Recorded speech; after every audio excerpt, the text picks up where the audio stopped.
রাখতে পারি যে 18,000 শ্লোক যেন পাঠ অন্তত করতে পারি।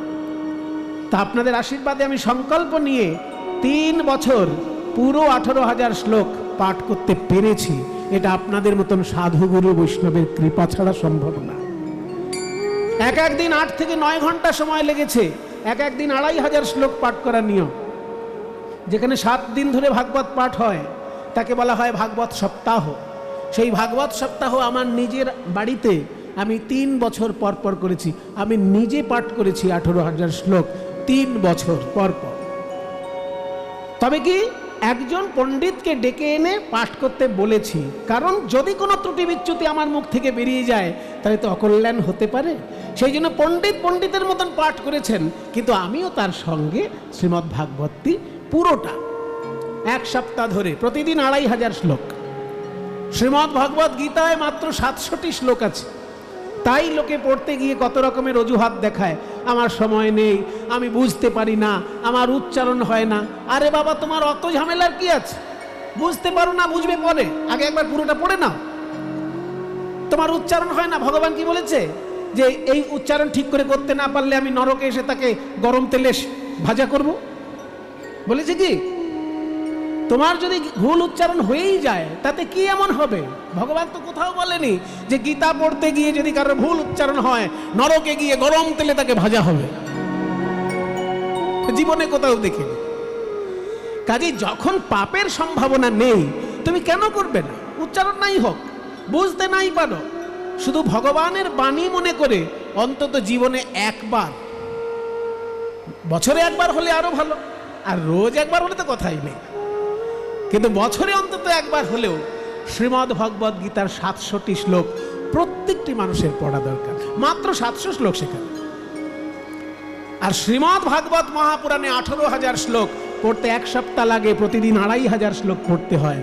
আর দেখুন, বাল্মীকি রামায়ণের শ্লোক হচ্ছে 24,000, আর তত্ত্বকথামূলক বশিষ্ঠের সঙ্গে রামচন্দ্রের যে আলোচনা সেইটা শুধু লেখা হয়েছে 32,000 শ্লোকে। বইটির নাম যোগ বাশিষ্ঠ রামায়ণ।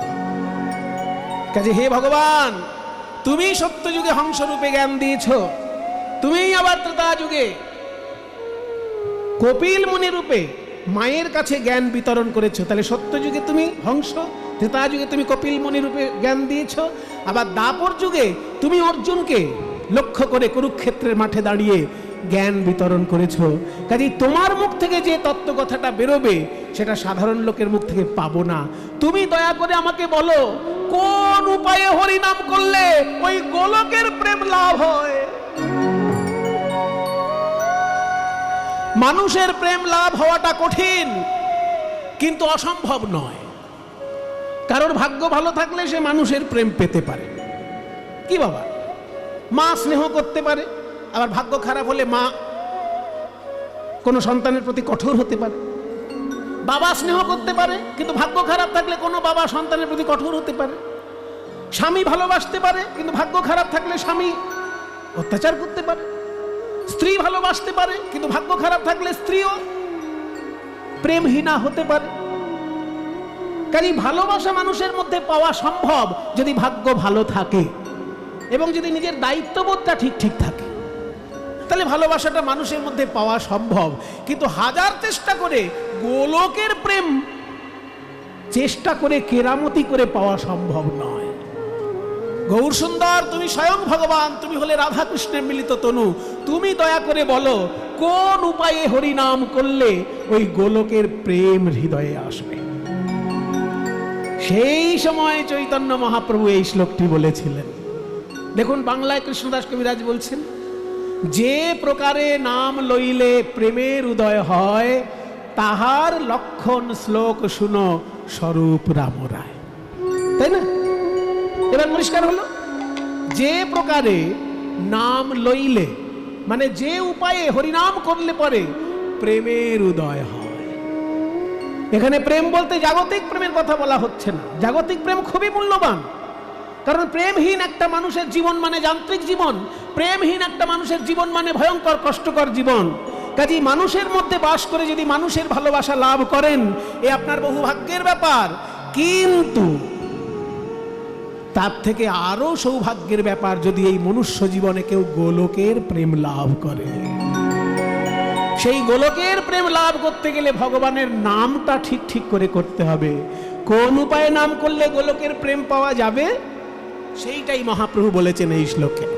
ত্রিণাদপি সুনিচেন তরোরিব সহিষ্ণুনা অমানিনা মানদেব কীর্তনীয় সদা হরি। ত্রিণাদপি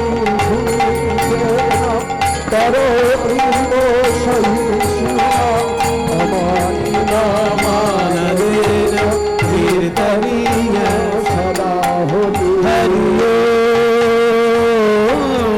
ওম হরি ওম হরি ওম হরি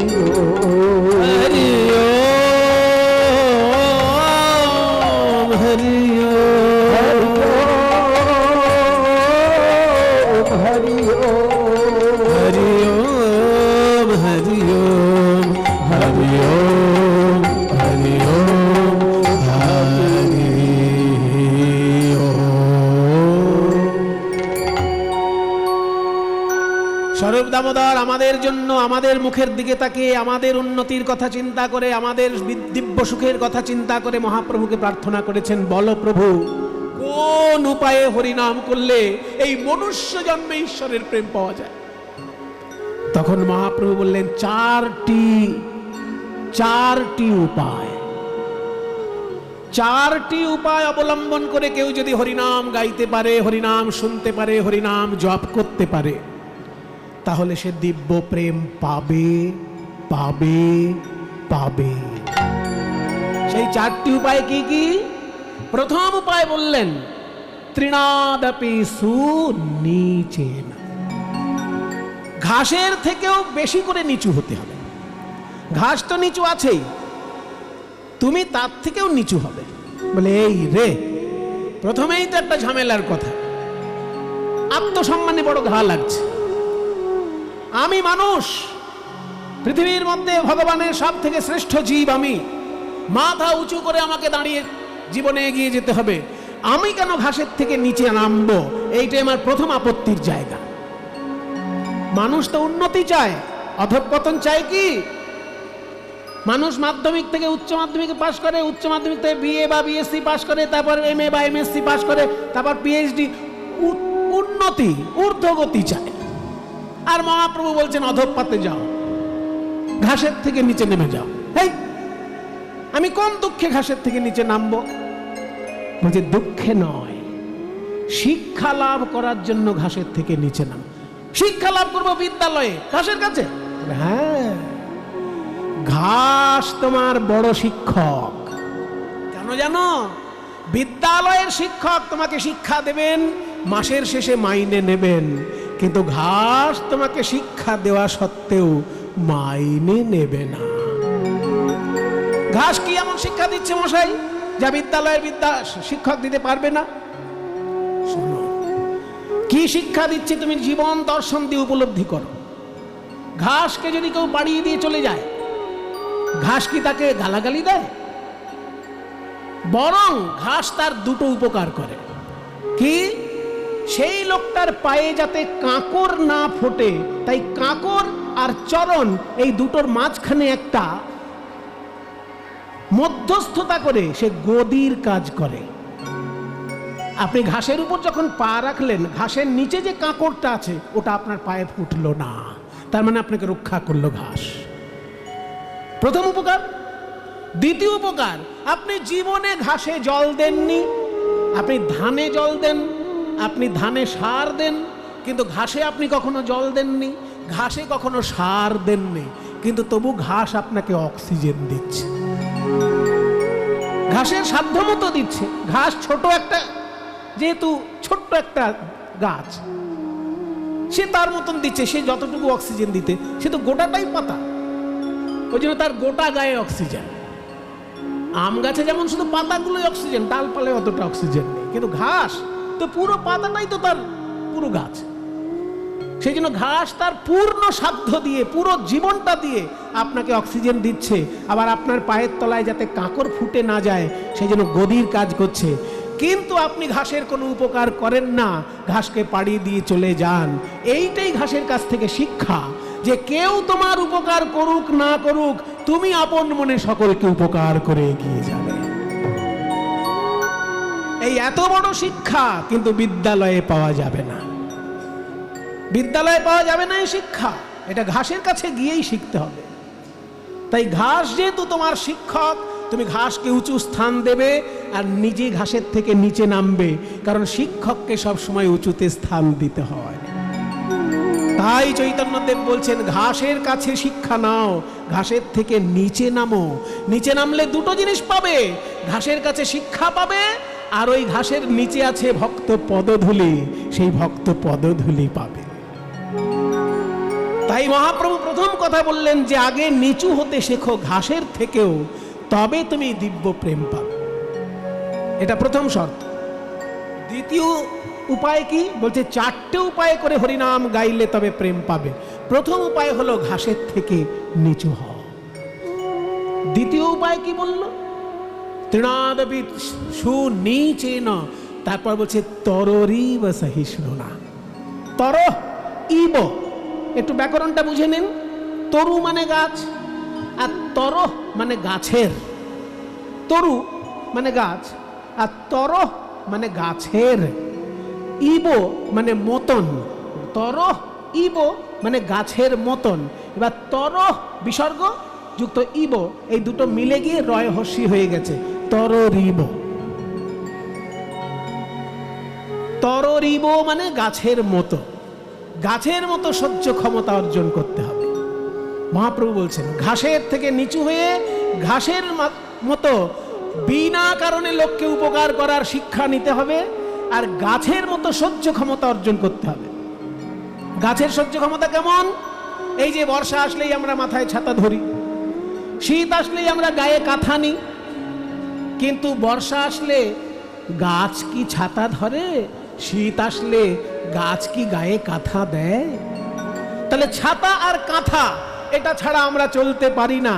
কিন্তু গাছ দেখো শীতকালেও যেমন দাঁড়িয়ে আছে, বর্ষাকালেও তেমন দাঁড়িয়ে আছে, আবার কঠিন গরমকালে কাঠ ফাটা রোদ্দুর, তখনও গাছ নিশ্চিন্তে দাঁড়িয়ে আছে। মজার ব্যাপার, গরমে সবাই সিদ্ধ হয়ে অর্ধেক হয়ে যায়, আর গাছের উপর যত গরম বেশি পড়ে তত আম বেশি মিষ্টি হয়। গাছ দেখাচ্ছে আমাদেরকে, শিক্ষা দিচ্ছে যে সহ্য ক্ষমতা আমার মতো অর্জন করো। শীতকালে আমি কাঁথা নিই না, বর্ষাকালে আমি ছাতা নিই না, গরমকালেও আমি ছায়া চাই না, আমি ছায়া দিই। আবার আমি মানুষকে মিষ্টি মিষ্টি ফল দিই, আমার পাতা দিই, আমার ফসল দিই, যেভাবে হোক মানুষের কল্যাণ করি। তাহলে এই যে গাছের মতন সহ্য ক্ষমতা যদি কেউ অর্জন করতে পারে, সে কঠিন কঠিন কাজ জীবনে করে দেখাতে পারবে। ওই জন্য মহাপ্রভু বললেন তোমার প্রথম শিক্ষা ঘাসের কাছে, দ্বিতীয় শিক্ষা গাছের কাছে। তররিব সহিষ্ণুনা। তৃতীয় কি বললেন উপায়? না অমানিনা, মানে নিজের মান সম্মান নিয়ে বেশি মাথা ব্যথা করো না। মান সম্মান তুমি ঠিক পাবে, কাজগুলো ঠিক ঠিক করে যাও। তুমি যদি শিক্ষক হও, ঠিক ঠিক শিক্ষা দাও। দেখো তুমি একটা ছেঁড়া জামা গায়ে দিয়ে রাস্তায় গেলেও লোকে তোমাকে প্রণাম করবে। তুমি যদি ডাক্তার হও, ঠিক ঠিক ডাক্তারি করো।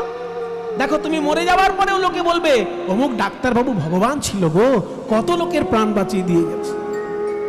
তাহলে সেবা যদি তুমি ঠিক ঠিক করে যাও, মান সম্মান তুমি আপনি পাবে।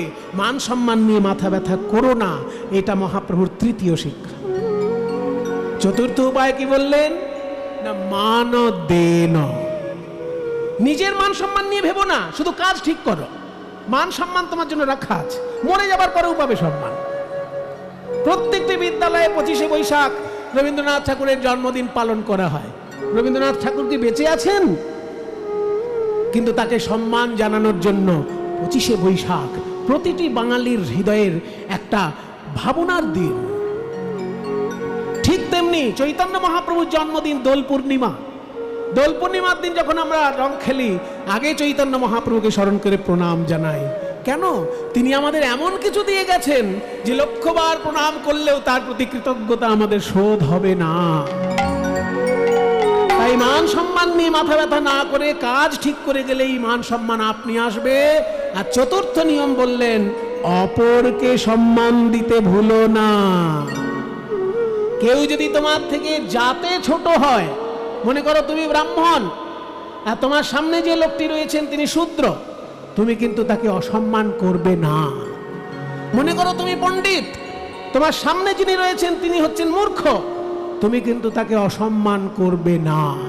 মনে করো তুমি ধনী, তোমার অনেক টাকা, আর সামনে যে লোকটি আছে সে গরিব, তবু তুমি তাকে অসম্মান করবে না।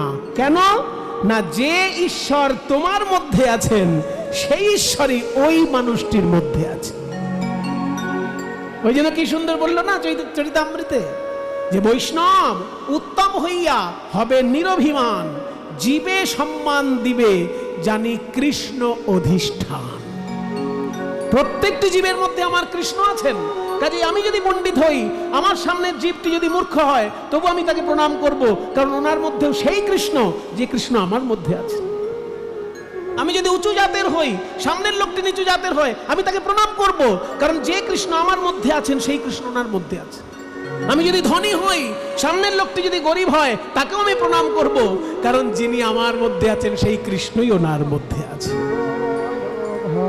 এই চারটি উপায় অবলম্বন করে কেউ যদি হরিনাম গাইতে পারে, এই জন্মেই সে প্রেম লাভ করবে, মনুষ্য জন্মেই সে প্রেম লাভ করবে। তাকে মরে গিয়ে গোলকে গিয়ে প্রেম হতে হবে না, তাকে এই জন্মেই প্রেম লাভ হয়ে যাবে।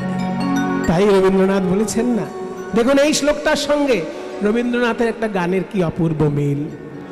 ওই আসন তলের, ওই আসন তলের মাটির পরে লুটিয়ে রব, ওই আসন তলের, ওই আসন তলের। মিলটা আপনারা শুধু মিলিয়ে নিন। চৈতন্যদেব সংস্কৃতে বলেছেন, রবীন্দ্রনাথ বাংলায় বলছেন। চৈতন্যদেব বলেছেন ত্রিনাদপি সুনিচেন, মহাপ্রভু বলছেন আসন তলের মাটির। উনি বলছেন ঘাসের থেকে নিচে, আর রবীন্দ্রনাথ বলছেন আসনের নিচে। ব্যাপারটা তো একই না? মহাপ্রভু বলছেন ঘাসের থেকে নিচে নেমে যাও, তাহলে ভক্ত পদধূলি পাবে। রবীন্দ্রনাথ বলছেন আসন তলের মাটির পরে, মানে ওই পদধূলা লুটিয়ে রব, তোমার চরণ ধুলায় ধুলায় ধূসর হব। কবে আমার সেই শুভ দিন আসবে যে ভক্ত পদধূলায় আমি স্নান করব?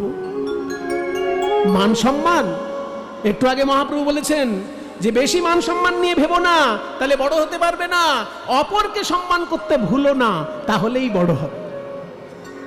রবীন্দ্রনাথ বলছেন যে আমাকে মান সম্মান যত দেবে তত আমি তোমার চরণ থেকে দূরে সরে যাব। ঠাকুর, আমাকে তুমি বেশি মান সম্মান দিয়ে যেন আমাকে ভুল পথে চালিত করো না।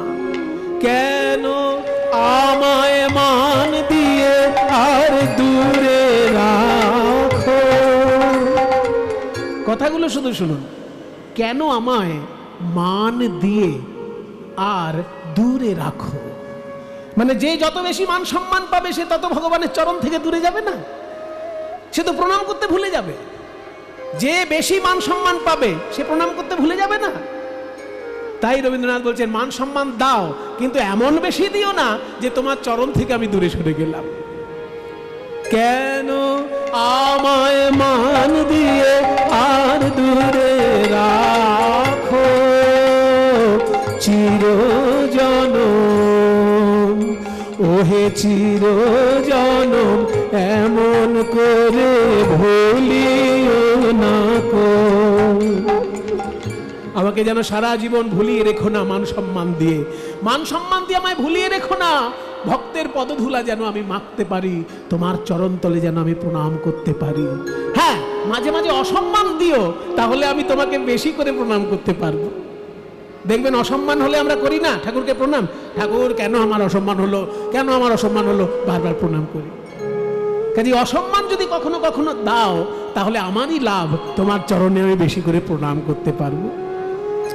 অসম্মানে আনো টেনে পায়ে তব, অসম্মানে আনো টেনে পায়ে তব। তোমার চরণ ধুলায় ধুলায় ভূষণ হব, ওই আসন তলে। মায়ের একটু উত্তরে দাও। আসন মাটির পরে লুটিয়ে রব,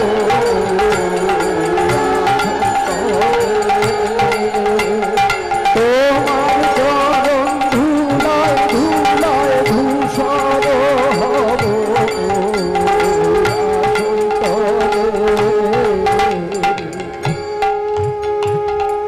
আর একটা কথা দেখুন, মহাপ্রভুর শ্লোকেরই যেন ব্যাখ্যা হচ্ছে এই গানটা। মহাপ্রভু কি বললেন? মানা দেনা কীর্তনীয় সদা হরি। অপরকে সম্মান দিয়ে সবসময় কীর্তন গান গাইবে, অপরকে সম্মান দিয়ে সবসময় হরিনাম গাইবে। তাহলে অপরকে সম্মান দিতে গেলে কি করতে হবে? যদি কোথাও খাবারের ব্যবস্থা হয়, আগে অন্যকে এগিয়ে দিতে হবে, নিজেকে পিছনে থাকতে হবে। দাদা প্রসাদ দিচ্ছে, আপনি যান, আপনি যান, আমি আছি, আমি নেব, না পেলে আপনার থেকে একটু নেব। তাহলে অপরকে আগে এগিয়ে দাও, নিজে পিছনে থাকো, এটাই তো সম্মান দেওয়া। আমি তোমার যাত্রী দলের রব পিছে, স্থান দিও হে আমায়, স্থান দিও হে আমায় তুমি সবার নিচে। পুরো মহাপ্রভুর কথাগুলো যেন নিজের ভাষায় বলছেন রবীন্দ্রনাথ। মহাপ্রভু বলেছেন অপরকে সম্মান দিতে ভুলো না। এই দেখুন রবীন্দ্রনাথ বলছেন, আমি তোমার যাত্রী দলের রব পিছে, স্থান দিও হে তুমি আমায় সবার নিচে, সবার নিচে। স্থান দিও হে আমায়, স্থান দিও হে আমায় তুমি সবার নিচে। প্রসাদের জন্য যখন ভিড় হয়, ঠেলাঠেলি হয়, আমি সবার পিছনে দাঁড়িয়ে থাকবো। সবার হলে পরে আমি প্রসাদ নেব। আমার কপালে যদি না জোটে, আমি রাস্তায় তাকিয়ে দেখব কোথাও একটুখানি পড়ে আছে কিনা, ওখান থেকে কণা মাত্র মুখে নেব। প্রসাদ লাগি কতই লোকে আসে ধেয়ে, প্রসাদ লাগি কতই লোকে আসে ধেয়ে, আমি কিছু ওহে আমি কিছু চাইব না তো রইব চেয়ে, আমি কিছু চাইব না তো রইব চেয়ে। সবার শেষে, সবার শেষে যা বাকি রয় তাহাই লব, সবার শেষে যা বাকি রয় তাহাই লব। তোমার চরণ ধুলায় ধুলায় ভূষণ হব, ওই আসন তলে, ওই আসন তলে মাটির পরে লুটিয়ে রব, ওই আসন তলে। আপনারা অনেক কষ্ট করে ছুটে এসেছেন, বহু দূর দূর থেকে ছুটে এসেছেন। এইখানকার ছেলেরা, দাদারা সবাই কীর্তনের যে ব্যবস্থা করেছেন, তাদেরকে সবাই মিলে পূর্ণ সহযোগিতা করুন। ওনারা ভিক্ষার আঁচল নিয়ে আপনাদের কাছে যাচ্ছে। এই মন্দিরের ঠাকুরের সেবায় এবং কীর্তন সেবায় আপনারা প্রাণ ভরে দান করে সহযোগিতা করবেন। ওনারা যাচ্ছেন আপনাদের কাছে আঁচল নিয়ে, যে যেমন পারবেন প্রাণ ভরে গৌর গোবিন্দ সেবার জন্য আপনারা দান করবেন। নিতাই গৌর প্রেমানন্দ হরি বল। তাহলে একটা জিনিস আমাদের কাছে পরিষ্কার হলো যে মহাপ্রভু বলছেন চারটে উপায় অবলম্বন করে কেউ যদি ভগবানের নাম করে, এই জন্মেই সে কৃষ্ণ নাম, কৃষ্ণ প্রেম পাবে। হরে নাম বলো ভাই, হরে নাম বলো ভাই, হরে নাম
একটা জিনিস খেয়াল করুন, আমি অনেকক্ষণ ধরে একটা গান গাই, একটা লাইন বারবার গাইছি, নাম নাম নাম নাম, কিন্তু একটা লাইন বারবার বললেও তার মানেগুলো অনেক।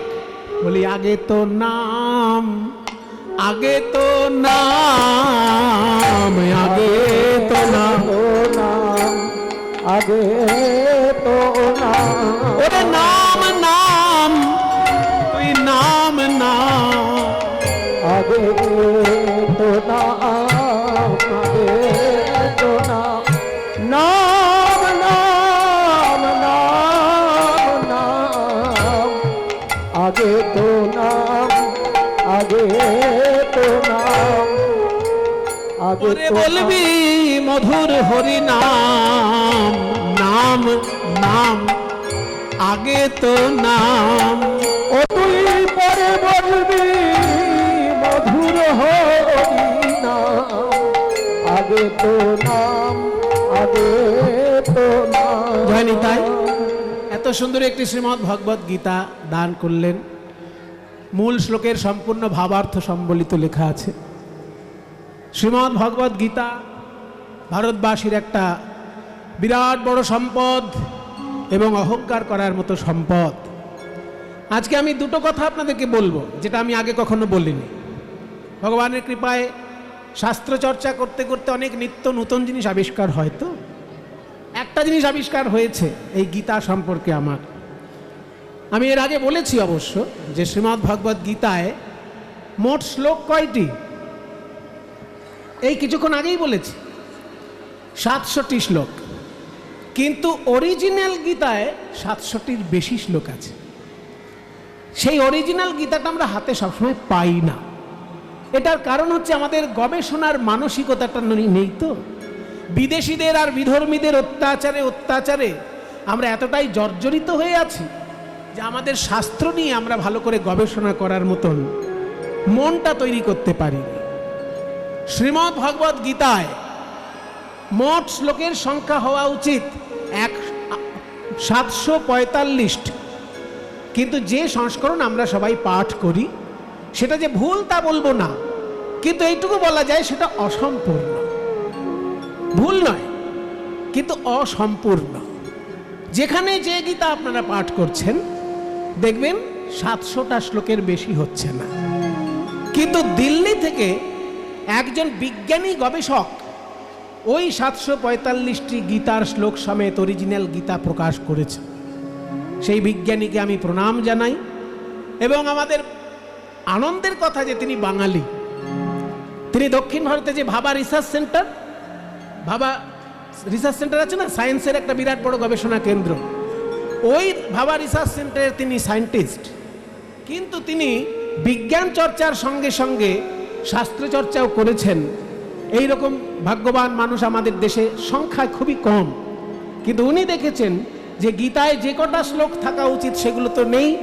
ওই রকম বিজ্ঞানী একজন অনেক রিসার্চ করে কাশ্মীর থেকে প্রাচীন গ্রন্থ গবেষণা করে বার করে উনি 745টি শ্লোক সমেতই গীতা দিল্লি থেকে প্রকাশ করেছেন। আপনারা একটুখানি অ্যামাজনে সার্চ করবেন আর গুগলে সার্চ করবেন, দুটো অনেক কোম্পানি থেকেই পাওয়া যাবে। আমি দুটো কোম্পানির নাম বলে দিচ্ছি, অ্যামাজন থেকে পাওয়া যাবে, আর এক্সোটিক ইন্ডিয়া বলে একটা ওয়েবসাইট আছে, সেইখানে বই কিনতে পাওয়া যায়, সেইখানেও পাওয়া যাবে। এক্সোটিক ইন্ডিয়া কিংবা অ্যামাজন, এই দুটো প্ল্যাটফর্মে আপনারা কিন্তু পেয়ে যাবেন। শুধু লিখবেন অরিজিনাল ভগবত গীতা বা অরিজিনাল গীতা লিখলেও হবে, উইথ 745 ভার্সেস, মানে 745টি শ্লোক সমেত অরিজিনাল গীতা। এই নামটা আপনি অ্যামাজনে কিংবা এক্সোটিক ইন্ডিয়ায় সার্চ করলে পেয়ে যাবেন। এইটা একটা তত্ত্ব আবিষ্কার হয়েছে। আর একটা তত্ত্ব আবিষ্কার হয়েছে, সেটা হলো ভগবান শ্রীকৃষ্ণ যখন অর্জুনের জন্য কুরুক্ষেত্রের মাঠে দাঁড়িয়ে গীতার তত্ত্ব পরিবেশন করছেন, তখন কিন্তু উনি সব যে নিজের কথা বলছেন তা নয়, অন্যের কথাও কিন্তু প্রয়োজনে ব্যবহার করছেন। সেই রকম দুটো শ্লোক পাওয়া গেছে যেখানে উনি বিদুরের থেকে ধার নিয়ে কথা বলেছেন। বিদুর, মহাভারতের যে অসামান্য চরিত্র বিদুর, ধৃতরাষ্ট্র এবং পাণ্ডুর ভাই সেই বিদুর কিন্তু মহাপণ্ডিত ছিলেন, নীতিশাস্ত্রের সব থেকে বড় পণ্ডিত। মহাভারতের চরিত্রদের মধ্যে নীতিশাস্ত্রে সব থেকে বেশি নিপুণ যিনি, তিনি হলেন বিদুর। সেই বিদুর যখন নীতি কথা বলেছিলেন ধৃতরাষ্ট্রকে, কখন বলেছিলেন আপনাদের যদি মনে না থাকে একবার মনে করিয়ে দিচ্ছি। যখন বিরাট রাজার দরবারে ধরা পড়ে গেল পঞ্চপাণ্ডব, তারা 12 বছর ধরে বনভ্রমণ করতে করতে তারপর 1 বছর তারা অজ্ঞাতবাস করেছিল। যখন এক বছর ধরে অজ্ঞাতবাস করেছিল, তার আগে থেকেই তারা কিন্তু ব্রাহ্মণ রূপে নিজেদেরকে লুকিয়ে রেখেছিল। ব্রাহ্মণ রূপ ধারণ করে পঞ্চপাণ্ডব বনে বনে ঘুরত এবং অজ্ঞাতবাসে থাকত। কেন ব্রাহ্মণ রূপে থাকতেন না? ক্ষত্রিয় রূপে থাকলে পরে যদি কেউ চিনে নেয়, দুর্যোধনকে গিয়ে বলে দেবে, অমনি দুর্যোধন তাদের ক্ষতি করবে। সেই জন্য কেউ যাতে চিনতে না পারে, ওই জন্য পঞ্চপাণ্ডব ব্রাহ্মণ রূপ ধারণ করে তারা বনে বনে ঘুরত। তা ব্রাহ্মণ আর ক্ষত্রিয় এই দুজনকে চেনার উপায় কি ছিল তখনকার দিনে? এগুলো সবাই জানে না বাবা, শুনে নেওয়া ভালো, জেনে নেওয়া ভালো। পৈতে তখনকার দিনে 3টে প্রকৃতির মানুষেরই থাকতো, ব্রাহ্মণ, ক্ষত্রিয় এবং বৈশ্য। এই 3 জাতিরই পৈতে থাকতো, কিন্তু 3টে জাতির পৈতে 3টে রঙের থাকতো। ব্রাহ্মণের পৈতে থাকতো সাদা, ক্ষত্রিয়ের পৈতে থাকতো লাল, আর বৈশ্যের পৈতে থাকতো হলুদ। ব্রাহ্মণকে চেনা যেত তার সাদা পৈতে দেখে। এখন আলাদা করে ব্রাহ্মণ চেনা বড় মুশকিল, কারণ পৈতে এখন শুধু ব্রাহ্মণের কাঁধে নেই, এখন অনেক অব্রাহ্মণের কাঁধেও পৈতে আছে। এটা বৈষ্ণব ধর্মের অবদান। বৈষ্ণব ধর্মের অবদানে এখন কিন্তু অব্রাহ্মণের কাঁধেও পৈতে আছে। যারা গৌড়ীয় মঠে দীক্ষা নেন, যারা ইস্কনে দীক্ষা নেন, বা যারা মেদিনীপুরের গোপীবল্লভপুরে দীক্ষা নেন, তাদের বৈষ্ণব ধারায় তারা কিন্তু অব্রাহ্মণের কাঁধেও পৈতে দিয়ে গায়ত্রী মন্ত্র দান করছেন। এটা বৈষ্ণব ধর্মের একটা প্লাবন বলতে পারেন, বা বৈষ্ণব ধর্মের একটা আন্দোলন বলতে পারেন। কিন্তু তখনকার দিনে, মানে মহাভারতের যুগে, ব্রাহ্মণ, ক্ষত্রিয়, বৈশ্য 3টে মানুষ পাশাপাশি দাঁড়ালে 3 জনের কাঁধেই পৈতে থাকবে।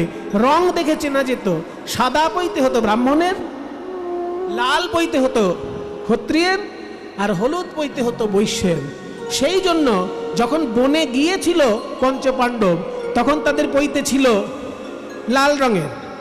কিন্তু যখনই ওই বারণাবতের কাণ্ড ঘটল, যতগৃহদাহের ঘটনা যখন ঘটেছিল, তারপর থেকেই কিন্তু তারা সাবধান হয়ে যায়, এবং ওই কারণে তাদের রূপ পরিবর্তন করে তারা কিন্তু ব্রাহ্মণের রূপ ধারণ করে, এবং জামা কাপড় তারা কুশের ব্যবহার করে।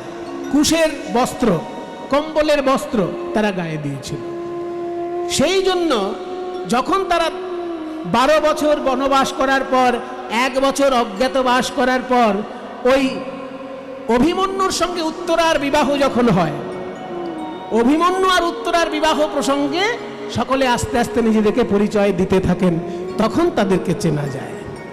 সেই সময় ধৃতরাষ্ট্র পাঠিয়েছিলেন সঞ্জয়কে যে যাও পঞ্চপাণ্ডবের কাছে গিয়ে আমার বাণী বলে এসো, পঞ্চপাণ্ডব কি চায় আমায় জানাও।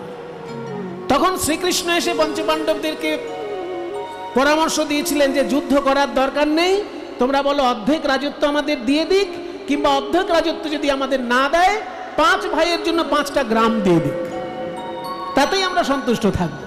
তোমরা ভালো মানুষ, তোমাদের যুদ্ধ দরকার নেই। তখন পঞ্চপাণ্ডব বলেছিল শ্রীকৃষ্ণ যা বলবে সেটাই আমাদের শেষ কথা, আমরা শ্রীকৃষ্ণকে ভালোবাসি, ও যেটা বলবে সেটাই শেষ কথা।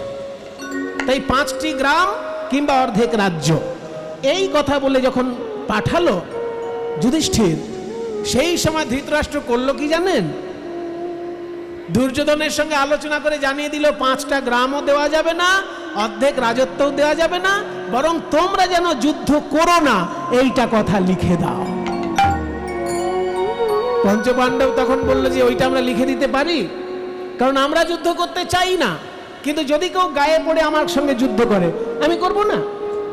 যেমন ভারতবর্ষ পাকিস্তানের সঙ্গে যুদ্ধ করতে চায় না, কিন্তু পাকিস্তান যদি জঙ্গি পাঠিয়ে পাঠিয়ে আমাদের পাড়াতে পাড়াতে বোম ফাটিয়ে বেড়ায়, তাহলে আমরা যুদ্ধ করব না। পাকিস্তানের সঙ্গে যতবার ভারতের যুদ্ধ হয়েছে এইভাবেই তো হয়েছে। ভারত কখনো নিজের ইচ্ছায় পাকিস্তানের সঙ্গে যুদ্ধ করেনি, বারবার পাকিস্তান জঙ্গি পাঠিয়ে পাঠিয়ে আমাদের ভারতবর্ষটাকে নষ্ট করার চেষ্টা করেছে, আর ভারতবর্ষ তখন পাকিস্তানের সঙ্গে যুদ্ধ করেছে। এটাই ছিল পাণ্ডবদেরও দৃষ্টি, যে আমরা কারোর সঙ্গে যুদ্ধ করতে চাই না, কিন্তু আমাদের সঙ্গে যদি গায়ে গা লাগিয়ে কেউ যুদ্ধ করে তাকে তো শায়েস্তা করতেই হবে। এই সময় সঞ্জয়কে দিয়ে যুধিষ্ঠির এই কথা বলে পাঠিয়েছিলেন ধৃতরাষ্ট্রের কাছে। ধৃতরাষ্ট্রকে যখন যুধিষ্ঠির বলে পাঠালেন যে আমরা যুদ্ধ করব না, এ কথা দিতে পারি না, যুদ্ধ যদি আপনারা করেন আমরা তার উত্তর দিব, আমরা নিজে থেকে যুদ্ধ করব না।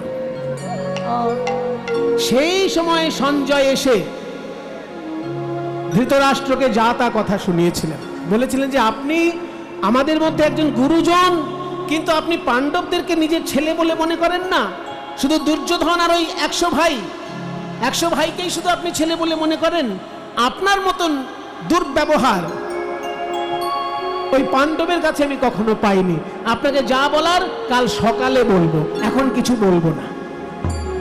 এই বলে তিরস্কার করে যখন সঞ্জয় চলে যায়, সেই সময় রাত্রের ঘুম নষ্ট হয়ে যায় ধৃতরাষ্ট্রের, যে সঞ্জয়ের মতন আমার আজ্ঞাবহ সেবক, সে আমাকে এত বড় কথা শুনিয়ে গেল যে আমি নাকি দুর্ব্যবহার করি। তখন বিদুরকে ডেকেছিলেন ধৃতরাষ্ট্র, বিদুর তুমি এসে আমাকে বলো আমি কি সত্যিই দুর্ব্যবহার করি? আমি তোমার কাছে নীতি তত্ত্ব জানতে চাই। এই সময় বিদুর নীতি বলেছিলেন, আপনারা যদি এটা কেউ মানে নিজেরা চর্চা করতে চান তাহলে আমি বলে দিচ্ছি, বাড়িতে যদি মহাভারত থাকে, মহাভারতের তো 18টা পর্ব আছে, তার মধ্যে উদ্যোগ পর্বে আপনারা এই অংশটা পাবেন। আদি, সভা, বন, বিরাট, উদ্যোগ, পরপর যদি আপনি মহাভারতের পর্বগুলো দেখেন, প্রথমে আদি পর্ব, তারপর সভা পর্ব, তারপর বন পর্ব, তারপর বিরাট পর্ব, তারপরে উদ্যোগ পর্ব। ওই উদ্যোগ পর্বতে দেখবেন সারা রাত্রির ধরে ধৃতরাষ্ট্রকে 2 জন তত্ত্ব শিক্ষা দিয়েছিলেন। অনেক তত্ত্বকথা সেখানে বলা আছে। তত্ত্বকথা শুধুমাত্র কীর্তনের আসরে শোনা নয়, শাস্ত্র চর্চা করে দেখবেন তত্ত্বের একেবারে বিরাট সমুদ্র আমাদের শাস্ত্রের মধ্যে রয়েছে। আমি তো একটা দুটো আপনাদেরকে বলতে পারবো, কটা আর বলতে পারবো। সেইখান থেকে আমি 2টো আবিষ্কার করেছি, যে ওখানে বিদুর যে কথাগুলো শুনিয়েছিলেন ধৃতরাষ্ট্রকে, পরবর্তীকালে সেই কথাগুলোর মধ্যে 2টো কথা শ্রীকৃষ্ণ অর্জুনকে বলেছিলেন গীতার মধ্যে। সেই 2টো শ্লোক আমি আজকে আপনাদের কাছে নিবেদন করব। একটা শ্লোক হচ্ছে, বিদুর একটা দামি কথা বলেছেন ধৃতরাষ্ট্রকে, যে স্বর্গে যদি কোনো মানুষ যেতে না পারে, এই পৃথিবীতে থেকে সে স্বর্গের 3টে জিনিস উপলব্ধি করতে পারে। ভালো করে শুনে রাখুন, যে মানুষ মরে গিয়ে স্বর্গে যাবে না নরকে যাবে সেটা তো কেউ বুঝতে পারছে না, সেটা বোঝা সম্ভব না। কিন্তু এই পৃথিবীতে থেকে যদি কেউ স্বর্গের উপলব্ধি করতে চায়, তার কাছে 3টে জিনিস উপলব্ধি সে পাবে। সেই 3টে উপলব্ধি কি কি? বিদুর যা বলেছেন, গীতার মধ্যে শ্রীকৃষ্ণ সেই একই কথা, হুবহু একই কথা বলেছেন। সেই কথাটা হচ্ছে, সুরে বলি একটু, ত্রিবিধং নরকস্যেদং দ্বারং নাশনমাত্মনঃ কামক্রোধস্তথা লোভ তস্মাদেতত্রয়ং ত্যজেৎ। হরি ওম ধ্বনি গৌর হরি বল।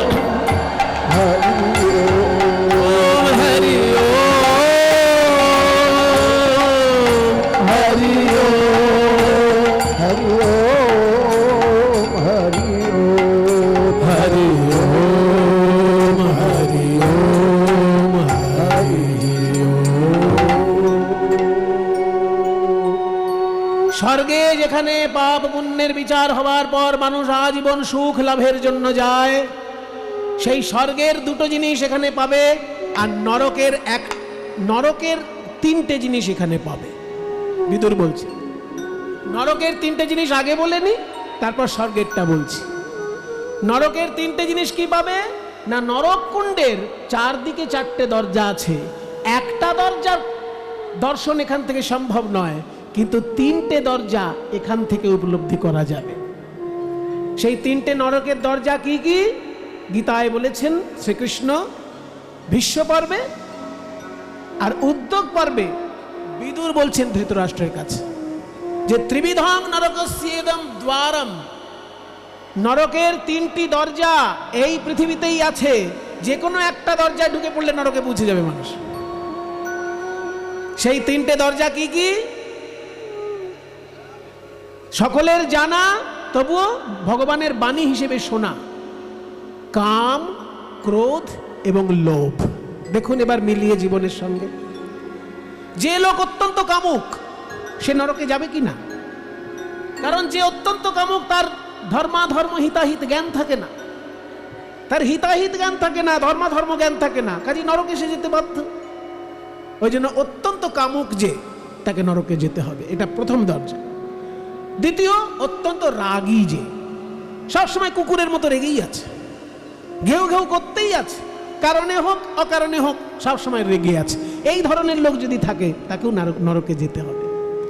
কাম, ক্রোধ তথা লোভ, লোভাতুর, এটা চাই ওটা চাই, এটা খাবো সেটা খাবো, সারাক্ষণ লোভের মধ্যে যে ডুবে থাকে সেও কিন্তু নরকে যেতে হবে, কারণ তারও হিতাহিত জ্ঞান থাকে না, তারও ধর্মাধর্ম জ্ঞান থাকে না। সেই জন্য কাম, ক্রোধ তথা লোভ, তস্মাৎ, সেই জন্য এতত্রয়ম ত্যাজেত, যতটা সম্ভব এই তিনটে অ্যাভয়েড করে যেতে হবে। সম্ভব নয়, মনুষ্য জীবনে কামও লাগে, ক্রোধও লাগে, লোভও লাগে, সবেরই প্রয়োজন আছে মনুষ্য জীবনে, কিন্তু অতিরিক্ত মাত্রায় নয়, নিয়ন্ত্রণ করে। এটাই বিদুরের বাণী বা ভগবানের বাণী। আশ্চর্যভাবে এই বাণীটি ওই বিদুরও বলেছেন ধৃতরাষ্ট্রকে, আর শ্রীকৃষ্ণ বলছেন অর্জুনকে। তার মানে কি, ভগবান যখন বাণী বলেন তিনি কিন্তু ভক্তের কাছ থেকে বাণী ধার করে নেন, এতে তার কোনো লজ্জা নেই। ভগবান যে ভক্তের কাছে সবসময় ছোট হয়ে থাকেন, এই বাণীটা তার একটা প্রমাণ। ভগবান তো নিজে বানিয়ে সব বলতে পারতেন, সব নিজে বানিয়ে বলেন। বেদ বেদান্ত থেকে বলেছেন বাণী, আর এই বিদুরের থেকে যেমন দুটো বাণী ধার নিয়েছেন, একটা বাণী এইটা, আর একটা হচ্ছে, আরেকটা বলি, হরি ওম হরি ওম হরি ওম হরি উদ্ধরেদাত্মনাত্মানম নাত্মানম অবসাদয়েৎ আত্মা হ্যেবাত্মনো বন্ধুরাত্মৈব ত্রিপুরাত্মনঃ হরি ওম হরি ওম হরি ওম হরি ওম হরি ওম হরি ওম। ভগবানের বাণী এবং বিদুরের বাণী বলছে উদ্ধারের আত্মনাত্মানম, আত্মা দিয়ে আত্মাকে উদ্ধার করবে। খুব জটিল কথা হয়ে যাচ্ছে, কিন্তু আত্মা দিয়েই আত্মাকে উদ্ধার করবে। নাত্মানম অবসাদয়েৎ, আত্মাকে কখনো অবসন্ন করবে না। আত্মা হ্যেবাত্মনো বন্ধু, আত্মাই আত্মার বন্ধু। আত্মাই বা রিপুর আত্মনা, আত্মাই আবার আত্মার শত্রু হতে পারে। এটা ব্রহ্মজ্ঞানের কথা।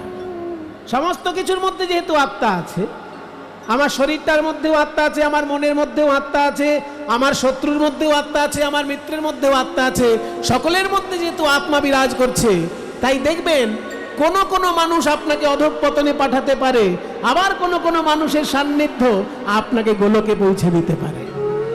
তাই বলছে আত্মা দিয়েই আত্মাকে উদ্ধার করবে। তার মানে কি, সৎসঙ্গের মধ্যে দিয়ে জীবনটাকে এগিয়ে নিয়ে যাবে ভগবানের চরণে। এই যে বাণী ভগবান বলেছেন, এটাও বিদুরের কাছ থেকে ধার করা। আর যেটা বলছিলাম, নরকের দরজা এই পৃথিবীতে বসে দেখা যায় তিনটে দরজা, সেই দরজাগুলোর নাম হচ্ছে কাম, ক্রোধ, লোভ। আর স্বর্গের কি জিনিস এই পৃথিবীতে বসে পাওয়া যায়, সেটাও তো বিদুর বলেছেন। বলছে দেখুন, এই পৃথিবীতে বসে যদি কেউ স্বর্গ সুখ উপলব্ধি করতে চায়, তাহলে তার 6টা জিনিস পেতে হয়। হ্যাঁ পাখা ঠান্ডা লাগছে, ও একটু পাখাটা এইদিকে বন্ধ করতে বলছি, দেখো তো সম্ভব কিনা। ও সবগুলো একটাই সুইচ বোধহয়, এবার মাঝখানে যারা বসেছেন তাদের হয়তো গরম লাগছে। লাগবে না পাখা, লাগবে না গো, কারেন্টের কারো দায়িত্ব আছে, একটু দেখে নাও পাখা। হ্যাঁ বন্ধ করে দিয়েছে। বলছে যে দেখো,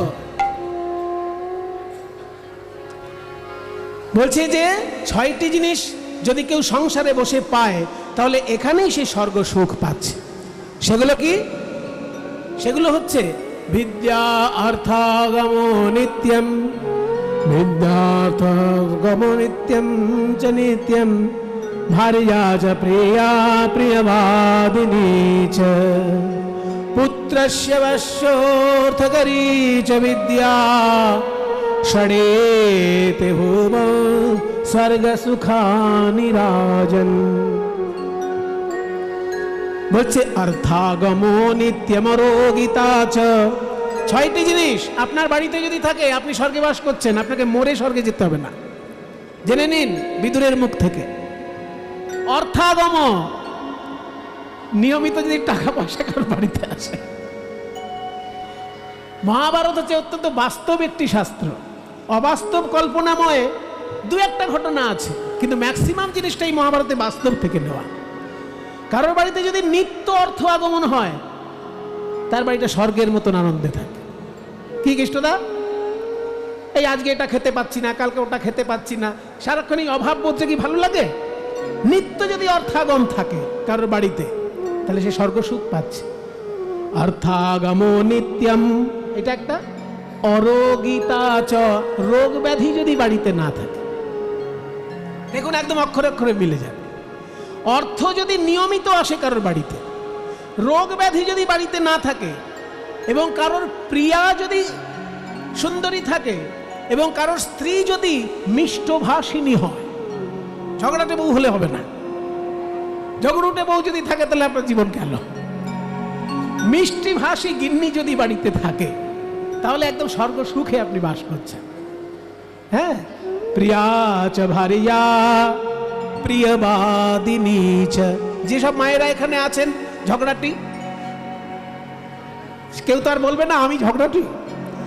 সেই জন্য আমি তাদের কাছে একটা অনুরোধ করতে চাই, যারা মনে করেন যে আমার জন্য আমার স্বামী খুব ঝগড়া বোধ করে, তাদের জন্য একটাই আমার একটা শুধু কথা, যে যখন কোনো কথা বলবেন একবার আগে লম্বা নিঃশ্বাস নেবেন, দেখবেন কুকথা আপনার মুখ থেকে বেরোবে না। এটা একটা জীবন সূত্র আমি শিখিয়ে দিচ্ছি। অনেক মহাপুরুষের সঙ্গ করেছি বলে অনেক ছোট ছোট শিক্ষা জীবনে লাভ করেছি, সেগুলো আমি কখনো কখনো বলে ফেলি। আসলে আজকে একটা বলে দিচ্ছি, যখনই কোনো মুখে কুকথা এসে যাবে না, একবার শুধু একবার মনে করে জোরে একটা নিঃশ্বাস নেবেন, একটু আটকে রাখবেন, তারপর ছাড়বেন। দেখবেন যে কথাটা আপনি বলতে যাচ্ছিলেন সেই কথাটা বলে ফেললেও অনেক সফট করে বলতে পারছেন। এটা একটা সূত্র। ওই জন্য মুনি ঋষিরা আমাদের প্রাণায়াম শিখিয়েছিলেন। প্রাণায়াম কেন শিখিয়েছিলেন? জীবনে এগিয়ে যাওয়ার জন্য। এগুলো সূত্র এক একটা, যে যখনই তোমার মুখে কখনো কুকথা এসে যাবে, ওই কথাটা আসে কি করে? আগে হাওয়া আসে, তারপর তো কথা। যার শরীরের ভিতরে হাওয়া নেই সে কথা বলতে পারে? এগুলো বিজ্ঞানের ব্যাপার। হাওয়াটা যখন আপনার স্বরযন্ত্রের ভিতর দিয়ে বেরোচ্ছে তখনই কথা হয়ে বাইরে বেরোচ্ছে। শরীরে যদি হাওয়া না থাকে আপনার কথা বেরোবে না, কিন্তু কথা বেরোবে না শরীরে যদি হাওয়া না থাকে। ওই জন্য বায়ুর উপর নিয়ন্ত্রণ আমাদের মুনি ঋষি শিখিয়েছেন প্রাণায়ামের মধ্যে দিয়ে, যে যখনই কোনো কথা মুখে এসে যাবে, এসে যেতেই পারে, মাথা গরমে মানুষ অনেক কিছু বলে, কিন্তু বলার আগেই একবার শুধু আস্তে করে নিঃশ্বাস নেবেন, নিয়ে একটু আটকে রাখবেন, তারপরে আস্তে করে ছেড়ে দিলেন। দেখুন একবার বাড়িতে অ্যাপ্লাই করে দেখুন, যে কথাটা আপনি বলতে যাচ্ছিলেন সেটা হয় বলতে পারবেন না, নইলে বললেও খুব সফট করে সেটা বেরোবে। ওই জন্য যুধিষ্ঠির বলছেন যে আমাদের স্বর্গসুখ এই পৃথিবীতে আমরা বসে পেতে পারি যদি ঘরে নিত্য অর্থাগম হয়, আর যদি রোগ ব্যাধির বালাই বাড়িতে না থাকে, এবং ভার্যা যদি প্রিয়বাদিনী হয়। প্রিয়া চ ভার্যা প্রিয়বাদিনী চ। আরো দুটো বাকি রইল। পুত্রস্য বশ্যো পুত্রশ্চ বস্য, পুত্র মানে এখানে শুধু ছেলে নয়, এখানে পুত্র মানে সন্তান, মানে ছেলে বা মেয়ে যাই হোক, তোমার সন্তান যদি তোমার কথা শুনে চলে তাহলে তুমি এখানেই স্বর্গ সুখ পেয়ে যাচ্ছ, মরে স্বর্গে যেতে হবে না। তোমার সন্তান যদি তোমার কথা শুনে চলে, পুত্রশ্চ বস্য। আর একটা কি মজার কথা, অর্থ করি চ বিদ্যা, যে বিদ্যা তুমি শিখেছো সেটা যদি কাজে লাগে। এমন কিছু কিছু বিদ্যা আছে কাজে লাগানো যায় না কিন্তু শেখা আছে, সেটা কোনো মানে হলো না। যে বিদ্যা তুমি শিক্ষা লাভ করেছো সেইটা যদি তোমার কাজে লাগাতে পারো, এইখানে বসেই তুমি স্বর্গ সুখ পাচ্ছ। এই যে কৃষ্ণবাবু কত কষ্ট করে খোল বাজনা শিখেছেন, এটা উনি এত সুন্দর বাজাতে পাচ্ছেন, আপনাদেরকে আনন্দ দিচ্ছেন, আপনার হরিবোল বলে হাত তুলছেন। যদি এটা উনি করতে পারেন, এখানে উনি স্বর্গ সুখ পাচ্ছেন। উনি কবে স্বর্গে গিয়ে সুখ পাবেন সেই দরকার নেই। তোমার জানা বিদ্যাটা যদি কাজে লাগাতে পারো, এই পৃথিবীতেই তুমি স্বর্গ সুখ পাচ্ছ।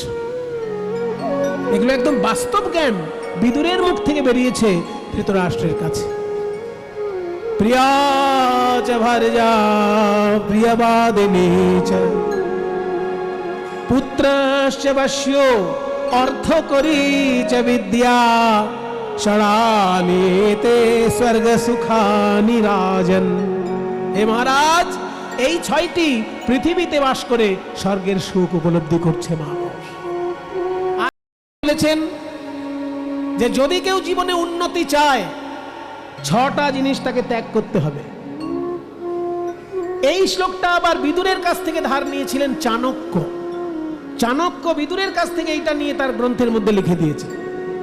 মহাভারত পড়লে তবে জানা যায় যে চাণক্য এটা বিদুরের থেকে নিয়েছেন। আপনি যদি মূল মহাভারত না পড়েন তাহলে চাণক্যের শ্লোক বলেই মনে করবেন। আমরা আগে তাই মনে করতাম। আমি যখন এই শ্লোকটা জীবনে প্রথম পড়ি চাণক্যের শ্লোকে পড়েছি, পরে দেখি এটা মহাভারতে লেখা। তো আগে মহাভারত তারপর তো চাণক্য, আগে চাণক্য তারপর তো মহাভারত নয়। ইতিহাস কি বলছে? আগে মহাভারত তারপর চাণক্য। সেই জন্য চাণক্য এই শ্লোকটা মহাভারতের বিদুরের কাছ থেকে নিয়ে নিজের নীতিগ্রন্থে লিখেছেন। কি না, জীবনে যদি কেউ উন্নতি করতে চাও ভাই, ছটা জিনিস তোমাকে কখনো ভুললে চলবে না। ছটা জিনিস তোমাকে ত্যাগ করতে হবে। ত্যাগ না করলে বড় হওয়া যায় না। ছটা জিনিস তুমি ত্যাগ করো, উন্নতি তোমার হবেই। কি সেই ছটা জিনিস? চাণক্যের নীতিতে আমি আগে পড়েছিলাম, পরে দেখছি সেটা মহাভারতে লেখা আছে। বলছে ষড়বিধা পুরুষে নেহ হাতব্যা ভূতিমিচ্ছতাম নিদ্রা তন্দ্রা ভয়ং ক্রোধম আলস্যম দীর্ঘসূত্রতা। ষড়বিধাং পুরুষে নেহ হাতব্যম। হাতব্যম মানে ত্যাজনীয়, ত্যাগ করতে হবে ছটা জিনিস মানুষকে। পুরুষে না, এখানে পুরুষ মানে শুধু পুরুষ মানুষ নয়, সব মানুষকে। প্রত্যেকটি মানুষের ছটা জিনিস ত্যাগ করতে হবে। ভূতিম ইচ্ছতা, ভূতি মানে উন্নতি। উন্নতি যদি কেউ চাও, সমৃদ্ধি যদি কেউ চাও, ছটা জিনিস তোমায় ত্যাগ করতে হবে। কি কি? নিদ্রা। অতিরিক্ত ঘুম যদি তোমার জীবনে আসে তাহলে তুমি ভালো কাজ তো শিখতেই পারলে না। তোমার জীবনে তো শিক্ষাটাই ঠিক করে লাভ হবে না যদি ঘুম বেশি এসে যায়। ওই জন্য ঘুম দরকার মিনিমাম 6 ঘন্টা। বিজ্ঞানীরা বলছে যে 8 ঘন্টা ঘুম হলে সব থেকে ভালো, কিন্তু যদি কম হয় 6 ঘন্টা ঘুম হলেই চলে যায়। তাহলে 24 ঘন্টার মধ্যে 6 ঘন্টা যদি ঘুম হয়, 18টা ঘন্টা রয়েছে তোমার এক একটা দিন। করছোটা কি ভাই? কি করছো তুমি 18টা ঘন্টা ধরে? তাই বলছে নিদ্রা যদি 18 ঘন্টার মধ্যে কেউ, 24 ঘন্টার মধ্যে কেউ যদি 18 ঘন্টায় ঘুমায় আর 6 ঘন্টা জেগে থাকে তাহলে তার কিছুই হবে না।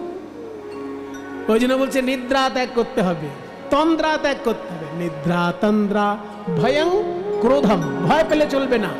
কাজ করার জন্য যেখানে যেতে হয় সেখানে যেতে হবে। ক্রোধ, রাগারাগি করা চলবে না, কারণ রাগ মানুষকে জীবন থেকে পিছিয়ে দেয়। অনেক বড় বড় ভুল সিদ্ধান্ত নিয়ে নেয় মানুষ রাগের জন্য। তাই নিদ্রা তন্দ্রা ভয়ং ক্রোধম আলস্যম মানে আলসেমি। আর দীর্ঘসূত্রতা, কাজের মধ্যে ঢিলেমি। যেটা এখন করার দরকার মনে করছি বিকেলে করব, যেটা আজ করার দরকার মনে করছি কালকে করব, এটাকে বলে দীর্ঘসূত্রতা। এই 6টি জিনিস যদি মানুষ ত্যাগ করতে পারে তার উন্নতি একেবারে স্বর্ণাক্ষরে লেখা আছে। এই বাণী বিদুর বলেছিলেন ধৃতরাষ্ট্রকে। আমার খুব জেনে আনন্দ লাগলো যে বিদুরের বাণী এতটাই গুরুত্বপূর্ণ যে সেখান থেকে দুটো বাণী নিয়ে স্বয়ং ভগবান শ্রীমদ্ ভগবদ গীতার মধ্যে স্থান দিয়েছে।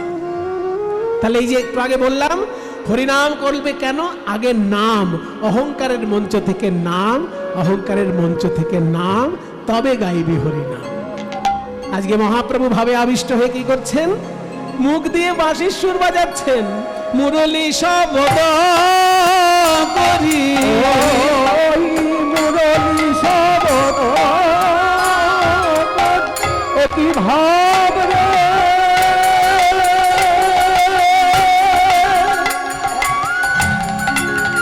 ভাব নিধি প্রভু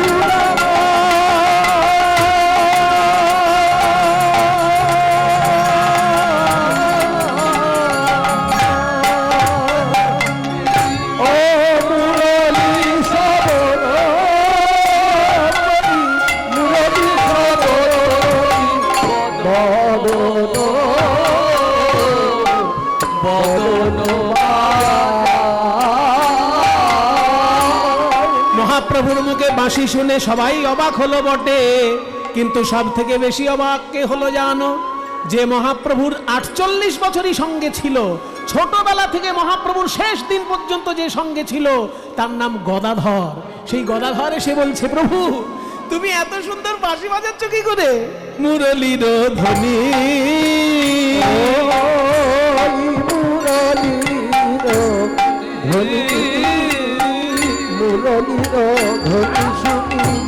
প্রভু গদাধর আইল,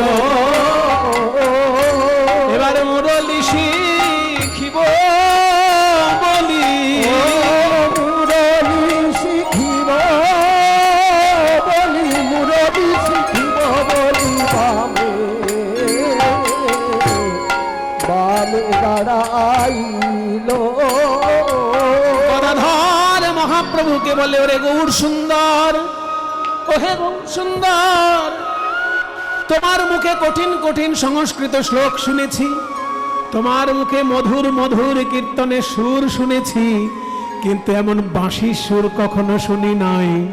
আজকে যখন এত সুন্দর বাঁশি বাজাচ্ছ, একবার শিখাইয়ে দাও হে, আমায় শিখাইয়ে দাও হে, শিখায়ে দাও হে, তুমি কেমন করে বাজাও বাঁশি শিখাইয়ে দাও হে, কেমন করে বাজাও বাঁশি শিখায়ে দাও হে, তুমি কেমন করে বাজাও বাঁশি শিখাইয়ে দাও হে, কেমন করে বাজাও বাঁশি। বলি ওহে প্রাণের গৌর শশী হরি হরি বাজাও বাঁশি, বলি ওহে প্রাণের গৌর শশী কেমন করে বাজাও গৌর হে,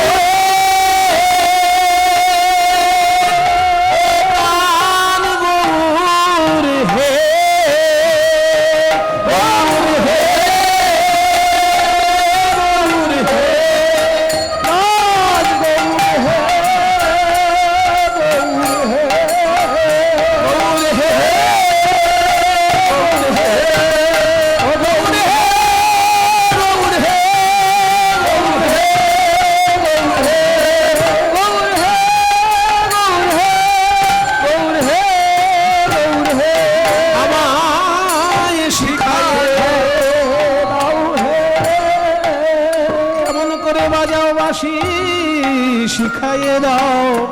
আমায় গৌর সুন্দর বলছেন, শোনো গদাধর, শিখবো বললেই তো শেখানো যায় না, আগে আদব কায়দা শিখতে হয়, আদব কায়দা। কিছু মনে করবেন না, আমি যদি এখন ভারত পাকিস্তানের বর্ডারে যাই আর আমাদের মিলিটারির যিনি বড় অফিসার আছেন তাকে যদি বলি, দাদা আমি একটু বন্দুক চালাতে চাই, আমাকে দেবেন? আমাকে দেবে? আপনি যদি বলেন গিয়ে যে আমাকে একটু বন্দুকটা দিন, আমি জঙ্গি মারবো, দেবে? আরে জঙ্গিদের উপর বন্দুক চালাবে পরে, আগে পিঠে এক বস্তা ইট নিয়ে হাঁটার চেষ্টা করো। আগে পিঠে আপনাকে ইট দেবে, যে 10টা ইট যদি পিঠে নিয়ে দৌড়তে পারো, নির্দ্বিধায়, তবে জানবো তুমি একটা বন্দুক নিয়ে দৌড়তে পারবে। তাহলে বন্দুক শিখবো বললেই কি মিলিটারি আপনাকে বন্দুক ধরিয়ে দেবে? আগে আদব কায়দা শিখতে হবে। ঠিক তেমনি কীর্তন শিখতে আসবো বলে কেউ যদি এসে পড়ে, দাদা দারুণ কীর্তন গেয়েছেন, দারুণ কীর্তন, মা কালী মায়েরই বলছি দারুণ কীর্তন গেছে, আমাকে একটা কীর্তন শিখে দেবেন, এরকম যদি কেউ এসে বলে, আমি কি বলবো? ভাই তোমার কীর্তন শুনে ভালো লেগেছে, আমার খুব ভালো লাগছে, কিন্তু শেখাটা তো অত সহজ নয়। মনে করুন সে জিন্সের প্যান্ট পরে আছে, একটা টি শার্ট পরে রয়েছে, আর এরকম ভাবে দারুণ কীর্তন গেয়েছে। আমি তখন বলবো, ভাই আগে তুমি ধুতি পরা শেখো।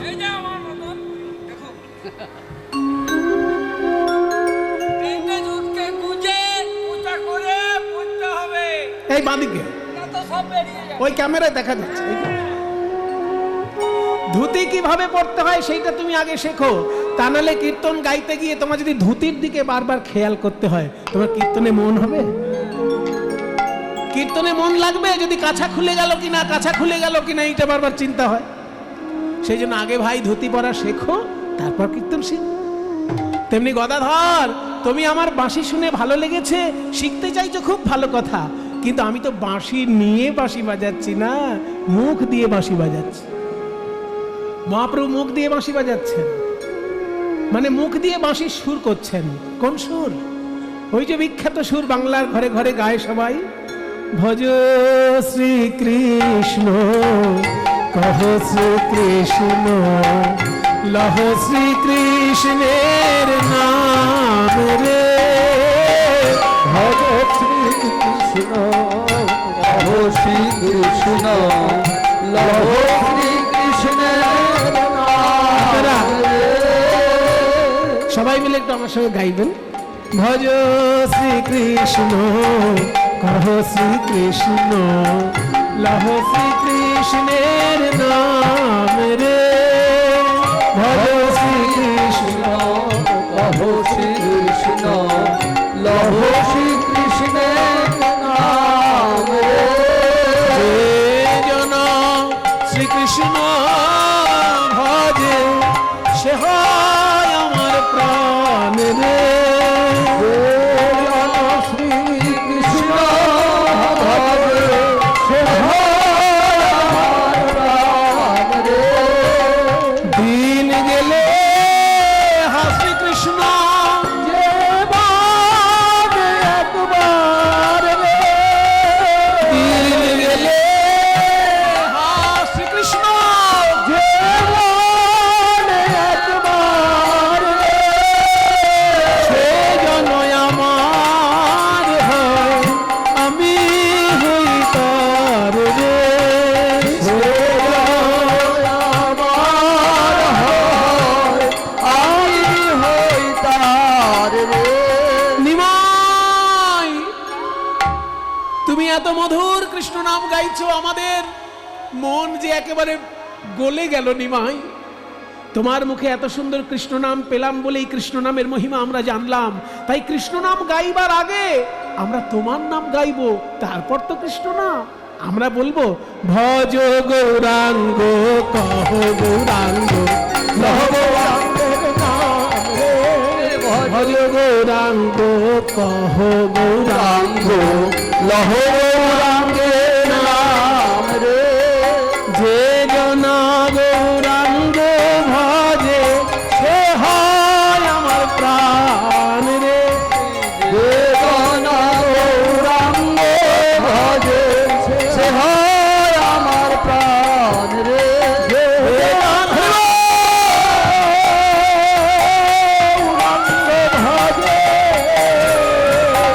সে হয় আমার প্রাণ রে।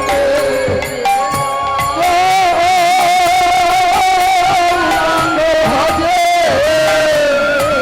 সে হয় আমার প্রাণ রে। আর ভজ গৌরাঙ্গ কহ গৌরাঙ্গ লহ গৌরাঙ্গের নাম রে, ভজ গৌরাঙ্গ কহ গৌরাঙ্গ লহ গৌরাঙ্গের নাম রে। মুরলীর ধ্বনি শুনি গদা ধরে আইল, মুরলী শিখিব বলে বামে দাঁড়াইল। বলছে আমাকে বাঁশি শেখাও। গৌর সুন্দর বলছেন যে আগে শেখো নাগরালি, পরে শেখো বাঁশি। বলছে আগে নাগরালি শেখো। বলে নাগরালি কি জিনিস প্রভু?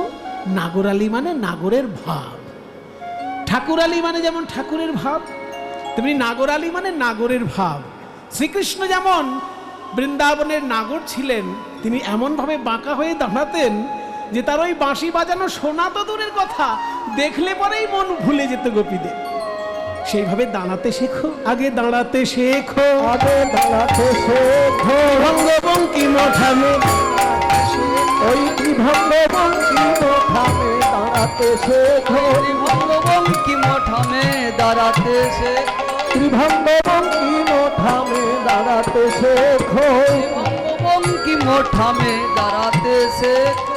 আজ গদাধর কহে প্রভু, আজ গদাধর কহে প্রভু, সেই নাগরালি কি প্রকার, আজ বংশী কহে নয়ন বাঁকা, কহে নয়ন বাঁকা ত্রিভঙ্গ, ত্রিভঙ্গ আকার।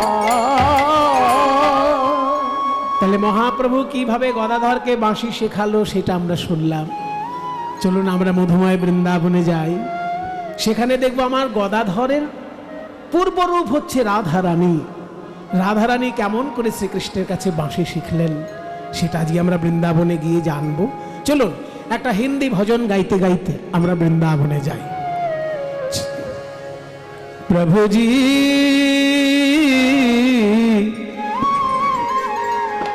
আমি তোমার ভক্ত, তুমি আমার ভগবান, তোমার অনেক মহিমা, আমার তো তেমন কিছু মহিমা নেই প্রভু, কিন্তু আমাকে ছাড়া তুমিও অসম্পূর্ণ প্রভু। শোনো, তুমি হলে মূল্যবান চন্দন আর আমি মূল্যহীন জল, কিন্তু চন্দনে আর জলে মাখামাখি না হলে তো গন্ধ ছড়ায় না প্রভু।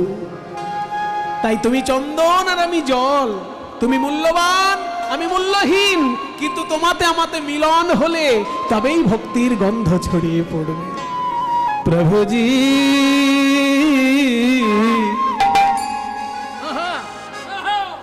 तुम चंदन हम पानी, पानी हम पानी पानी, तुम चंदन हम पानी, प्रभु जी तुम चंदन हम पानी पानी, तुम चंदन हम पानी, हम पानी,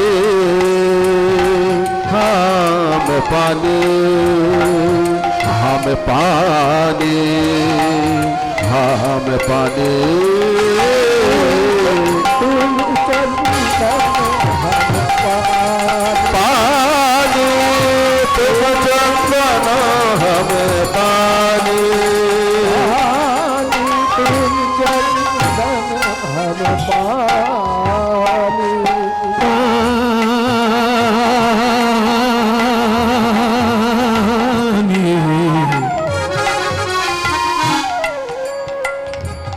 जाके अंग अंग दास समान, ओ जाके अंग अंग बास समानी, जाके अंग अंग बास समानी, प्रभु जी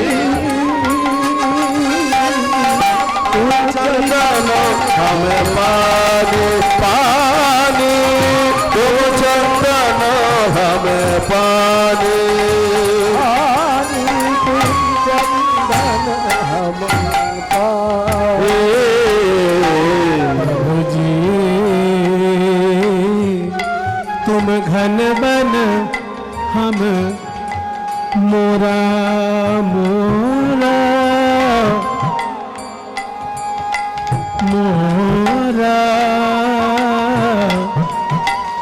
मोरा रे, तुम घन बना हमें मोरा रे, तुम घन बना हमें मोरा मोरा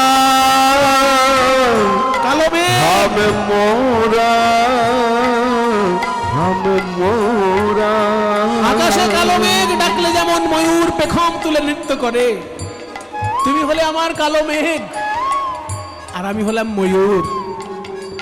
মেঘ নিত্য, ময়ূর অনিত্য, কিন্তু মেঘের ডাকের সঙ্গে ময়ূরের নাচে, তবে তো প্রকৃতি সুন্দর হয়ে ওঠে। তুম ঘন বন हम मोरा रे, तुम घन बन हम मोरा रे, तुम घन बन हम मोरा। जैसे चितवत चंद्र चकोरा, जैसे चितवत चंद्र चकोरा, जैसे चितवत चंद्र चकोरा, चितवत चंद्र चकोरा। प्रभु जी तुम चंदन हम पानी पानी, तुम चंदन हम पानी। प्रभु जी तुम चंदन हम पानी पानी, तुम चंदन हम पानी। চকর যেমন চাঁদের দিকে তাকিয়ে থেকে আনন্দ পায়, চকর পাখি জন্মায় মরে জন্মায় মরে জন্মায় মরে, কিন্তু চাঁদ একই থাকে। তেমনি তুমি হলে চাঁদ, আমি হলাম চকর। আমার জন্ম মৃত্যু আছে, তোমার নাই, কিন্তু আমি যে তোমার দিকে চেয়ে থেকে আনন্দ পাই প্রভু। जैसे चितवत चंद्र चकोरा, प्रभु जी तुम चंदन हम पानी पानी, तुम चंदन हम पानी। प्रभु जी